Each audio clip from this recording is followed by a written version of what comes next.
నిర్గమకాండము 30వ అధ్యాయము.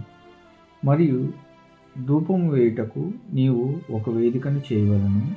తుమ్మకర్రతో దాన్ని చేయవలెను. దాని పొడుగు 1 మూర, దాని వెడల్పు 1 మూర. అది చచ్చౌకముగా నుండవలెను. దాని ఎత్తు 2 మూరలు. దాని కొమ్మలు దానితో ఏకాండమై ఉండవలెను. దాని పైభాగమునకును దాని 4 ప్రక్కలకును దాని కొమ్ములకును మేలిమి బంగారు రేకులు పొదిగించి దాని చుట్టూ బంగారు జవను చేయవలెను. దాని జవను దిగువన దానికి 2 బంగారు ఉంగరములు చేయవలెను. దాని 2 ప్రక్కల యందలి దాని 2 మూలల మీద వాటిని ఉంచవలెను. అవి దాని మోతకర్రలకు తలములు. ఆ మోతకర్రలను తుమ్మకర్రతో చేసి వాటికి బంగారు రేకు పొదిగింపవలెను. సాక్ష్యపు మందసము నొద్ద నుండి అడ్డతెర ఎదుట అనగా శాసనముల మీద కరుణాపీఠమునెదుట నీవు దానిని ఉంచవలెను. అక్కడ నేను నిన్ను కలుసుకొందును. అహరోను ప్రతిదినము ప్రొద్దున దాని మీద పరిమళ ద్రవ్యముల ధూపము వేయవలెను. అతడు ప్రదీపములను చక్కపరచునప్పుడు దాని మీద ఆ ధూపము వేయవలెను. మరియు సాయంకాలమందు అహరోను ప్రదీపములను వెలిగించినప్పుడు దాని మీద ధూపము వేయవలెను. అది మీ తరతరములకు యెహోవా సన్నిధిని నిత్యమైన ధూపము. మీరు దాని మీద అన్యధూపమైనను దహనబలి సంబంధమైన ద్రవ్యమునైనను నైవేద్యమునైనను అర్పింపకూడదు. పానీయమునైనను దాని మీద పోయకూడదు. మరియు అహరోను సంవత్సరమునకొకసారి ప్రాయశ్చిత్తార్థమైన పాప పరిహారార్థ బలి రక్తము వలన దాని కొమ్ముల నిమిత్తము ప్రాయశ్చిత్తము చేయవలెను. మీ తరతరములకు సంవత్సరమునకు ఒకసారి అతడు దాని నిమిత్తము ప్రాయశ్చిత్తము చేయవలెను. అది యెహోవాకు అతి పరిశుద్ధమైనది. మరియు యెహోవా మోషేతో ఇట్లనెను, నీవు ఇశ్రాయేలీయులను లెక్కింపవలెను.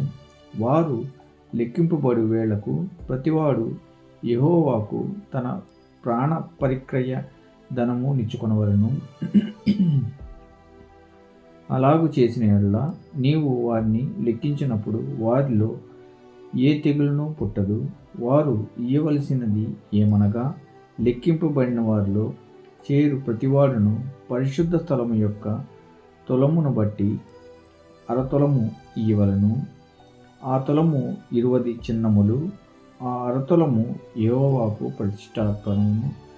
20 సంవత్సరములు గాని అంతకంటే ఎక్కువ వయసు గాని గలవారై లెక్కింపబడని వారిలో చేరు ప్రతివాడును యెహోవాకు అర్పణనియ్యవలెను.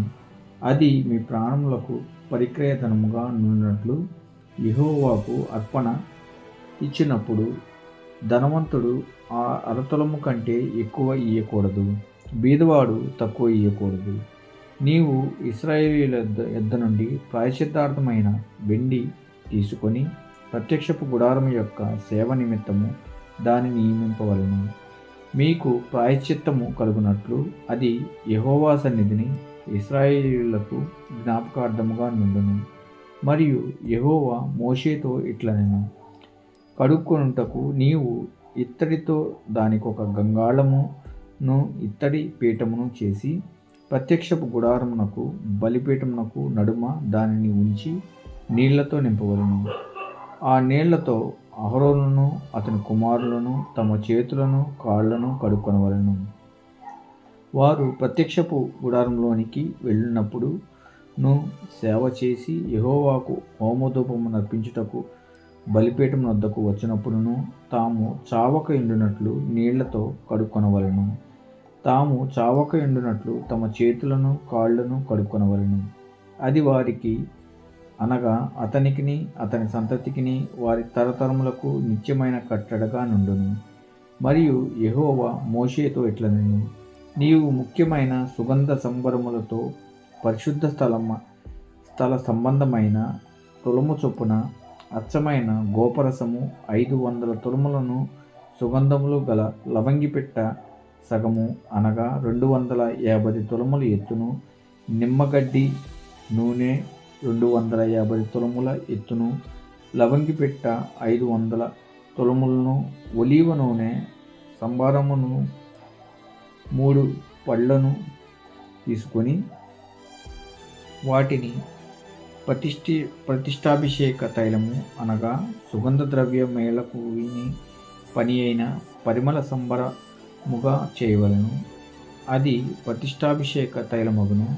ఆ తైలముతో నీవు సాక్ష్యపు గుడారమును, సాక్ష్యపు మందసమును, బల్లను, దాని ఉపకరణములన్నిటినీ, దీపవృక్షమును, దాని ఉపకరణములను, ధూపవేదికను, దహన బలిపీఠమును, దాని ఉపకరణములన్నిటినీ, గంగాళమును, దాని పీటను అభిషేకించి అవి అతి పరిశుద్ధమైనవిగా ఉండునట్లు వాటిని ప్రతిష్ఠింపవలను.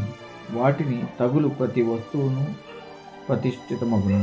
మరియు అహరోనును అతని కుమారులను నాకు యాజకులై ఉండినట్లు నీవు వారిని అభిషేకించి ప్రతిష్ఠింపవలను. మరియు నీవు ఇశ్రాయేలీయులతో, ఇది మీ తరతరములకు నాకు ప్రతిష్టాభిషేకం తైలమై ఉండవలను. దానిని నరశరీరం మీద పోయకూడదు. దాని మేళనము చొప్పున దాని వంటి దేనినైనాను చేయకూడదు. అది ప్రతిష్ఠితమైనది. అది మీకు ప్రతిష్ఠితమైనదిగా ఉండవలను. దాని వంటిది కలుపువాడును, అన్యుని మీద దానిని పోయేవాడును తన ప్రజలలో నుండి కొట్టివేయబడవలనని చెప్పుము. మరియు యెహోవా మోషేతో ఇట్లనెను, నీవు పరిమళ ద్రవ్యములను అనగా జటమాంసి, గోపీచందనము, గంధపు చెక్క అను ఈ పరిమళ ద్రవ్యములను, స్వచ్ఛమైన సాంబ్రాణిని సమభాగములుగా తీసుకొని వాటితో ధూపద్రవ్యమును చేయవలను. అది సుగంధ ద్రవ్యమేళకుని పని చొప్పున కలపబడి ఉప్పు గలదియు, స్వచ్ఛమైనదియు, పరిశుద్ధమైనదియునైన సుగంధ ధూప సంబరము. దానిలో కొంచెము పొడి వేసి నేను నిన్ను కలుసుకొని ప్రత్యక్ష గుడారంలోనికి సాక్ష్యపు మందసము ఎదుట దానిని ఉంచవలను. అది మీకు అతి పరిశుద్ధముగా ఉండవలను. నీవు చేయవలసిన ఆ ధూపద్రవ్యమును దాని మేళనము చొప్పున మీ నిమిత్తము మీరు చేసుకొనకూడదు. అది యెహోవాకు ప్రతిష్ఠితమైనదిగా ఎంచవలెను. దాని వాసన చూచుటకు దాని వంటిది చేయువాడు తన ప్రజలలో నుండి కొట్టివేయబడును.